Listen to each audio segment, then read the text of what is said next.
Dear MOR, ako po si Tin ng Pasay, 22 years old at third year college na po. May matagal na po akong hinahanga ang lalaki sa school. Naitago na lamang po ninyo sa pangalang James.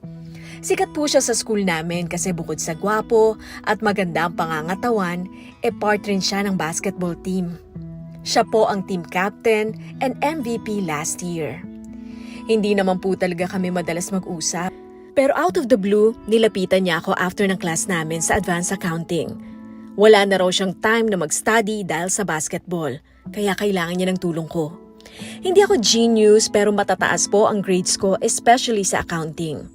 Tinanong niya ako kung pwede ba raw akong maging tutor niya kasi bumabagsak na siya sa subject na yun. Nagulat po ako MOR sa totoo lang.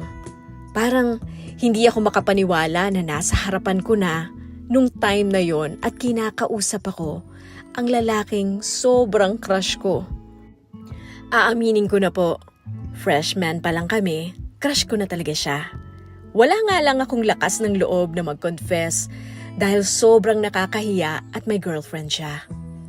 Noong mga oras na yon, habang kinakausap niya ako MOR, parang nasa fairy tale talaga ang Disney princess niyo. Kinikilig talaga ako. Pumayag po ako na tulungan siya sa subject niyang yon, MOR.